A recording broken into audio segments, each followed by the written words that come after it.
All right, guys. I'm not going to take a long time with this show. I'm not, because I'm going to talk about what I feel about what we just witnessed. It's not about the quality of the wrestlers. It's about what the wrestlers were told to do. Let's make this very clear. What you saw, legitimately, not the matches, what we got was Tony's thoughts made real. And it was by one person. Everyone else seemed erratic and not making any sense for most of the matches. Not saying the match qualities were bad. It's that when you look at the matches for themselves, they made no sense what we got. But the one person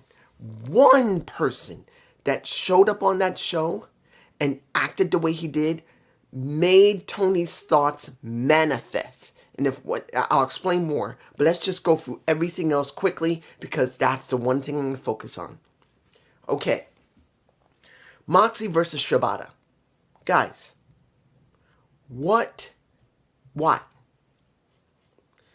It makes no sense that Shibata would have a match with Moxley. No build, no nothing, it was just a straight match. Now, most people say, well, that's fine. Excuse me, my nose has been itching a lot lately. There's nothing wrong with having a match. Well, yeah, there is. We are still talking about the World Heavyweight Champion, and you got to have at least some reason why he has a match. Now, you could say, well, what happened in the very beginnings of the show, when we saw the vid pack, when we saw Moxley talking about who the people will step up, who the people is going to do anything. That's not enough an excuse to have Shibata in the ring with Moxley. It isn't. It's not. Now, I'm not telling the match quality between Shibata and Moxley was bad. It was not. It was a good match, even though Moxley had to do the thumb eye thing to get him into pretty much into a rear naked choke, it almost looked like, to put him out. And that Moxley won. But the point is that it made no sense for him to even have the match in the first place. Because what did we get just afterward, while they were in the ring? The Bucks come out. And we get the stare down. And what do we get? We get Moxley tapping Marina Shafir on her ass a little bit and say, come on, girl. No, taps her lightly on her leg or her butt and says, come on, let's go. And they leave. And then we get the Bucks segment. What did we really get from the Bucks segment? We got what we expected. I expected one or two things. And I said this during my review of Dynasty. Either the Bucks were going to be joining Moxley, or the Bucks were going to become the enemy of Moxley and try to be the saviors and have possibly bring someone in that can help them to beat the Death Riders. Now, that could still happen. But at this point, they're saying, well, there are two reasons what we did. The first one was for Hangman Page because that was our boy. He didn't want anything to happen with Swerve Strickland. We still love our boy. We did that for him. The second was that we respect Moxley and the Death Riders. Now they respect them when they were scared of them. And they said, oh, we've been home all these months and months and months. And we see what the Death Riders are doing. They're doing exactly what we were doing. Trying to redefine the industry. Really. It felt like shit. I'm sorry. This segment felt like crap. And many people didn't really believe it. Many didn't believe it.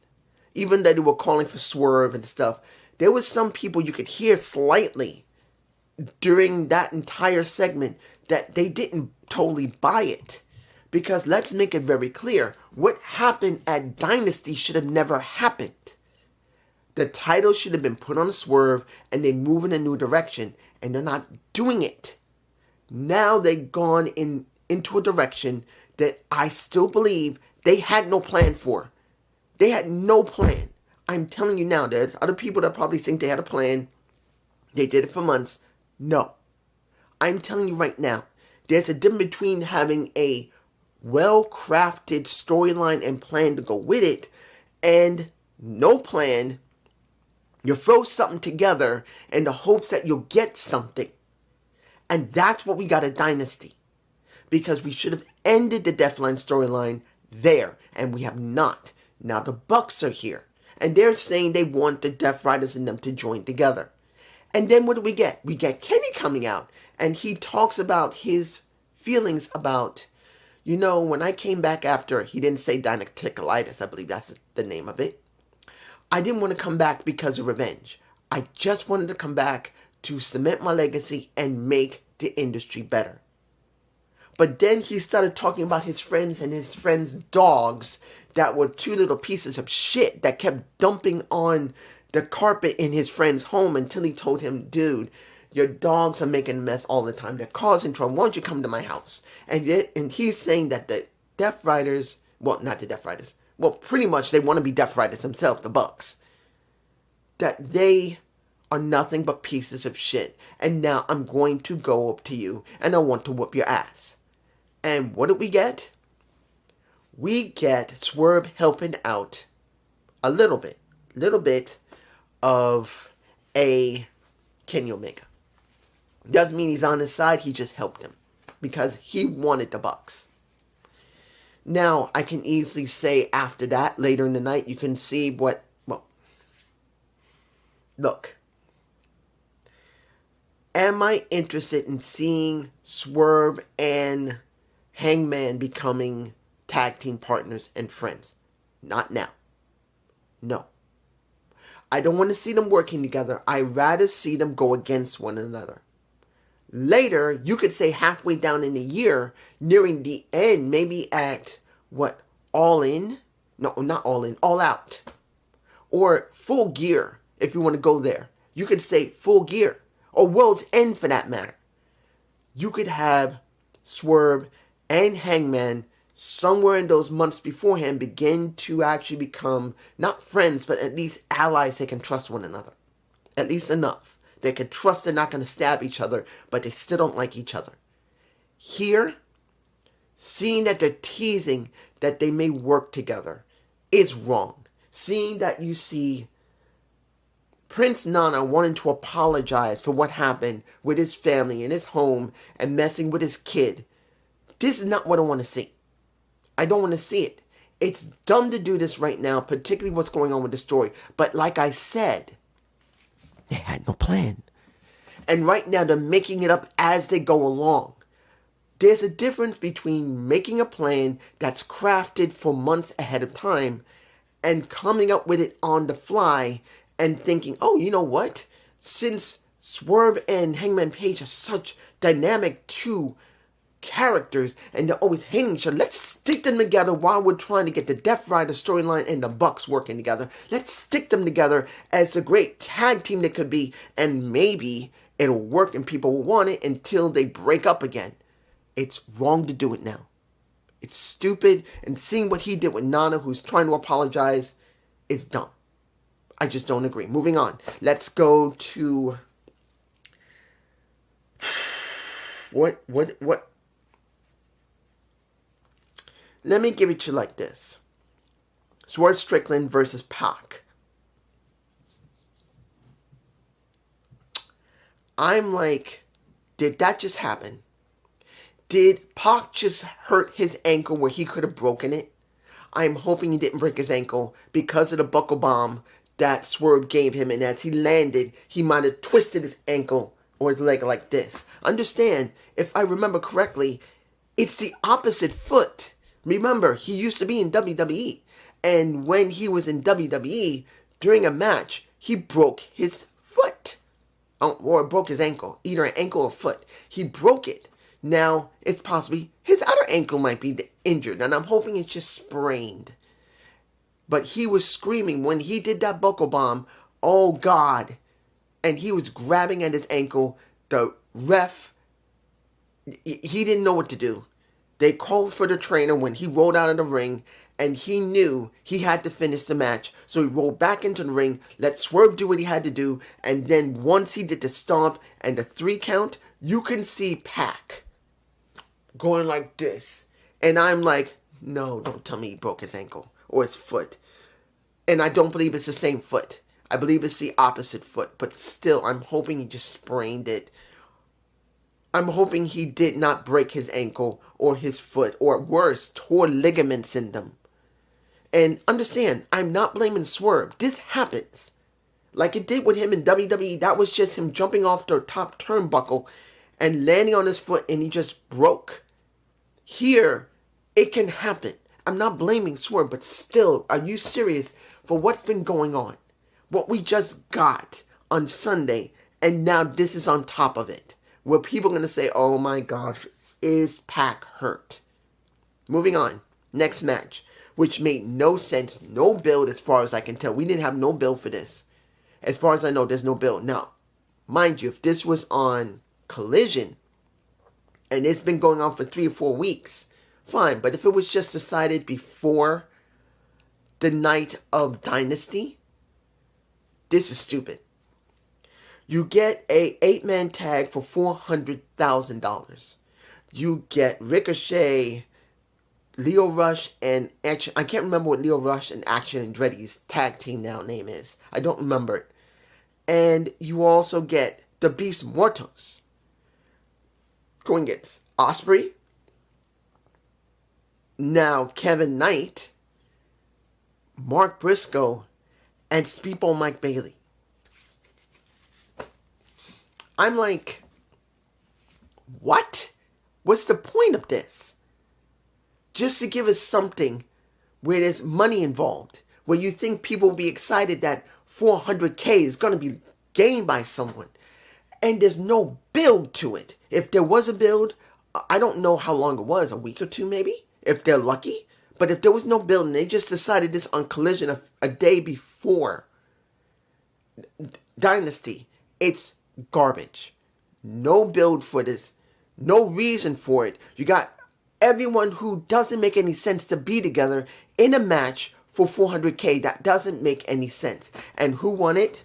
Will was the one who got the pin on, I believe it was the Beast Mortos. So he got it. Fine. But what does that mean? Do we see them spend their money? Do we see Mark Briscoe diverse his portfolio? I'm like, what the fuck? What the fuck? Next, let's do the Owen Hart's tournament.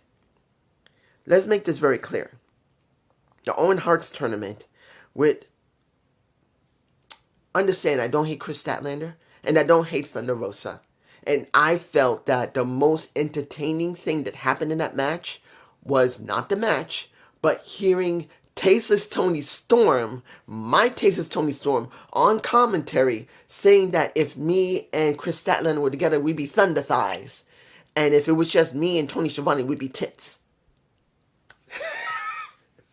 I don't know about anybody else, but Tony Storm, it's just funny. Seeing her crawl across the table before she even sat down, giving Luther her title, crawling across the table, sitting down, and then doing her lines. Her ad-libbing was making my ass laugh. Not greatly, but it was making my ass... Look, I cared more about Tony Storm than about the match between Chris Statlander and Thunder Rosa. And I'm going to say this about Thunder Rosa. I got to. I'm sorry. Look, I love Thunder Rosa. She has her moments. But I'm going to tell the truth, and I've said this before when she came back after her lower back injury. She needed to change her style. She needed to change her style next to getting a bigger booty, because she had to really do a lot of squats to be able to work on her back, to be able to strengthen it for the damage that was caused. When you look at Thunder Rosa, she just can't do what she used to do anymore. Now that she wears chaps all the time, one of the problems she has is that her style doesn't go with her clothing, and worse, her style doesn't go with her capability. Let's make this very clear. Thunder Rosa had a very distinct style that was incredibly hard-hitting, was very fast-paced, and was crisp. You can say a lot. Like I said, sometimes Thunder Rosa didn't look like she wanted to sell. She just didn't. And other times, when she was interested in selling, she would sell very well. But when you see Thunder Rosa now, she feels like she doesn't care, because her style is very sluggish, not fast anymore. And it feels like she doesn't really care as much as she did. I don't know about JD or Alex. I don't know if they noticed this. I know they said that she should be back in the main title scene, but I've noticed how she works the ring. It's not about how she talks in the back. It's about how she does her work in the ring. And the way she works in the ring, if you guys haven't noticed, she's slower. Her style doesn't make much sense for someone as slow as she does. She has a few moments where she could be a bit quick. But legitimately, she needs a new style. She needs to be more grapple. She needs to be more of a grapple wrestler instead of just trying to be a luchadora and trying to throw herself around quickly when she can't do it. Because she looks slower. She doesn't seem to be as strong as she used to be. And it doesn't seem to go particularly with her current style and way she wears her clothing. And she's more like Hangman Page when he first started out. Where, yes, he could go fast in the ring, but he did a bit more grapple and more hard hitting. And instead of her going to grapple, she's trying to be more hard hitting and still trying to be fast, and it's not working. I just don't get it. Let's move on, and I know I could say, what about what happened with Megan Bayne, what happened with Penelope Forbes, and what they said about Collision. I'm not going to probably review Collision, and it doesn't really mean much to me. It's got to be on Dynamite. Because right now, Megan Bayne lost. It's exactly what I thought was going to happen. Make it very clear. I knew they were going to build up Megan Bayne just to job, and it's not going to mean anything. Because saying that she's going to still be dominant means nothing. She doesn't feel dominant now. Because they never let her build up into really meaning something. You get barely 2 months, not even a month or so, of build, and then you throw her at Toni Storm where she barely wins, and instead of trying to make it mean something, maybe just let her have the damn title, wouldn't hurt Toni Storm. You just let her barely win Toni Storm, and now, what does that mean for Megan Bayne? She's going to probably end up like Lance Archer, who did the same thing when he first started in the company. I'm moving on. Final match. The Ops, which is Joe and Hook, versus Wheeler Yuta and Claudio Castagnoli. Look, I'm not going to tell you the match was bad, because it was not. And I'm not going to tell you the matches were all bad. And even, let's make it very clear, seeing a Ricochet getting a smack on his head by everyone that was Team Ospreay, when he did that forward flip, forward helo to try and nail everybody, and it didn't happen. And he landed on his feet and he got smacked on his head. It was funny. But let's make this very clear. This didn't mean anything. Particularly that when you look at where was Pac hurt in the back. If it's not seriously injured, he couldn't come out. Because guess who came out near the end of the match? It was Moxley. Moxley had to come out. And then Shibata choked him out. Then Claudia gets choked out. And then Wheeler Yuta gets choked out for the win. And then what do we get? At the end of that, you get Claudio taking Hook, using the chair upside down where the legs are, and he gets neutralized in between the legs. Luckily, it went well, because that could have ended badly. That was dangerous. And I don't know why he did that. The legs were not far enough out that he could have been clipped by it and actually get really seriously hurt. I don't know why they went down. I don't know why Claudio did that. That was not wise for me personally. But what does this really mean? Now they want to get their hands on the Trios title, which is up. Guess what? If Pac has either torn ligaments in his ankle or broken ankle, it doesn't make a difference. The only person that's going to have to take that place will be Mox, because I have to do the Freebird rule. Because that's the only way they're going to do it, because if Pac is out, it's going to have to be Moxley who's going to have to take his spot. Look, it's dumb what happened. It's screwed up. This was bad. But now it's time to see where you could see Tony's thoughts. Okay, I had to change the battery on my camera. It was flashing like crazy. Let's make this very clear. What I said in the beginning of this video, now I'm going to explain why.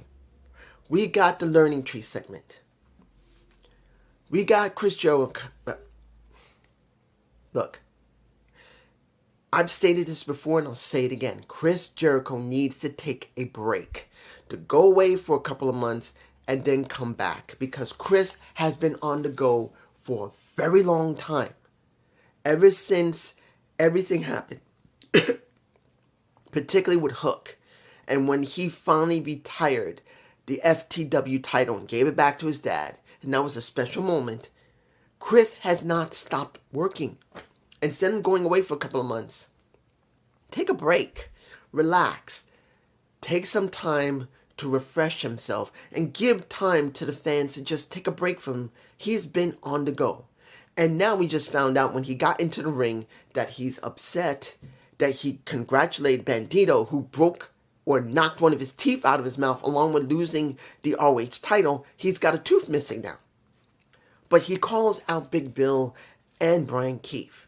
And Brian Keefe and Big Bill, here we go. We get Big Bill saying, look, when he talked to Big Bill and he said, I wanted you to win that titles, and you didn't. And Big Bill makes it very clear. And I got to say, he did okay. He makes it very clear. Look, I came here because, and this is being a learning tree, because you are the greatest that's ever done it.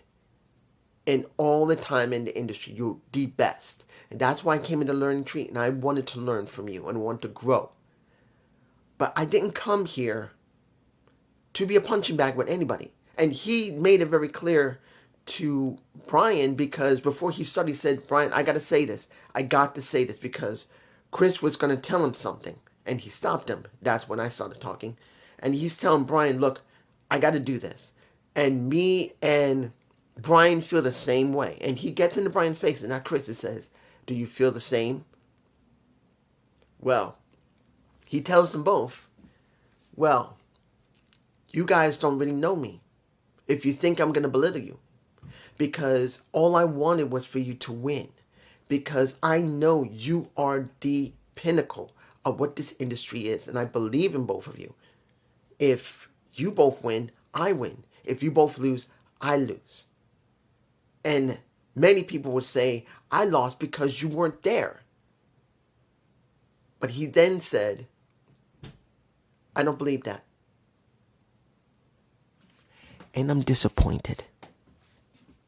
And as he gets back and he's disappointed, you see him break the I know he's done this before back in WWE. And I know people are going to say, dude, you know he did this back in WWE, especially when he was with Kevin Owens. You see me botching with Kevin Owens in the list. I had to botch because, look, you're on the list. I loved that. That was one of the most entertaining segments WWE had in years when it came to Kevin Owens with Chris Jericho, the list, and then when the breakup happened and he broke the TV when he was with Kevin. I understand you're going to compare that. But here's the thing, guys. When you hear him say, I'm fucking disappointed, that wasn't Chris Jericho. No. That was Tony Khan. Chris was just reflecting what Tony felt. Let's make this very clear. I didn't see the scrum yet. I didn't see the media scrum afterward. I might actually watch it after I edit this video because I had to stop the video. And I have to put the two segments together so I can render it and then upload to YouTube. But I have not seen it yet. So I will be seeing it afterward. But I got to tell you, just from what I understand from the scrum, people questioned him. At least one person questioned him. And then other people were just asking, what do you want to eat for Waffle House?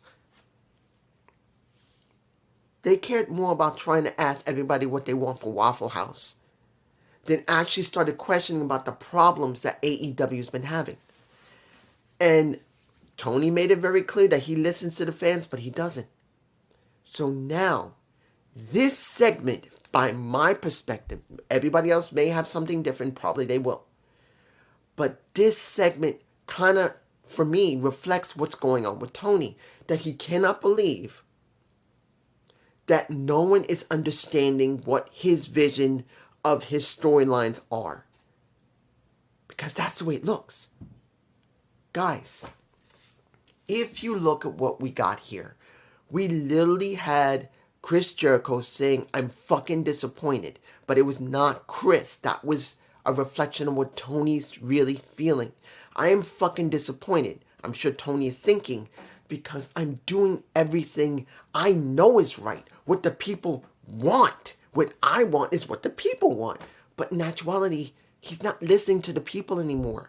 With everything that's been going on, if you guys have seen my Gump reports over the months that has been happening, especially what happened with, guess what? CM Punk talking on a podcast, telling people what it was like in AEW and pissing off Tony Khan, the Bucks.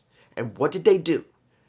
They showed footage of Jack Perry being basically grabbed by CM Punk, which they should have never did. And then they did the EVP storyline that everyone realized sucked because it was only a reaction to what CM Punk said. And then, now I know it's in October, not August, the Death Rider storyline became a thing when Moxley got the title. And we've had this storyline all this time with no real payoff. There's no real person behind Moxley. None. Until now, because they realized they needed something more, so now they threw the Bucks into the situation to help enhance Moxley's Death Riders. That shows you, if you can't see it, that shows you they had no real long-term vision. The Bucks have been inserted into the storyline with the Death Riders. There was no Shane McMahon because, like the rumors were, Shane had an option to join AEW. He wanted a stake in the company, and Tony said no. Now, you didn't use Adam Copeland as a bad guy. That might have worked. Not saying that Adam Copeland couldn't become champion, but what I mean is Adam Copeland could have been the mastermind behind the Death Riders and Moxley, because he's been known to do good heel work. They didn't go there. There's no Shane McMahon to be the one that was behind the Death Riders and Moxley. Now, they insert the Bucks, because this was a last minute thing. They threw it against the wall and said, you know what, let's just put the Bucks with the Death Riders and say, let's try and bring them together. That's if the Bucks don't become the saviors of AEW and stop the Death Riders with someone like a Jack Perry or someone new coming in the company that we don't know about yet. That's what we have here. And Tony's vision has been made manifest through Chris Jericho getting fucking pissed off and saying, I'm fucking disappointed. But that wasn't towards the learning tree. That wasn't towards Big Bill and Brian Keefe. That was towards us. Saying, I am disappointed in you not accepting my vision. So I'm going to make this even more crazier. We got a $400,000 8-man tag out of nowhere. We got a very long match from Chris Statlander and Thunder Rosa that shouldn't have been there, even though we had a very entertaining taste as Tony Storm. We now have the Ops going against the Death Riders, which we knew they were going to go there, but now possibly Pac is not there because the match he was forced to do in the second match he had to do, I believe it was the second match. Was it the second match? Yeah, it was the second match in the beginning of the show where he got a buckle bomb where, like I said, I'm not blaming Swerve. It happens. He gets hurt. Possibly seriously hurt, would possibly either torn ligaments in his right ankle or broken ankle or foot. This is what it looks like. And I could be 100% wrong. Look, I can admit I can be wrong. And I have no problem with being wrong. It's cool. I'm fine with making mistakes. I'm fine with being wrong about a story. But tell me, doesn't it seem like what I've been saying for months, and particularly if anybody's been watching me for quite a while, years I've been talking before JD, before Alex, I've been saying that the storylines have been bad for the women and the men. JD cared more about what was the product of the wrestling. Alex cared only about the wrestling. And later, as time went on, they had to start focusing on the storylines. And they realized what I realized earlier than them. Not because I'm better than them. It's because I just realized it earlier. And now, look at Just Alex. He doesn't look like he wants to do any more Dynamite reviews. In fact, the way he's talking, he wants to do NXT reviews. He looks like he wants to start doing NXT reviews. Well, more power to him. I hope he does, and he'll be happy doing it. But I can tell you, I knew this was going to happen. I saw what was going on. So, here you go. And I hope you enjoyed this review. Please give me a comment below. Peace.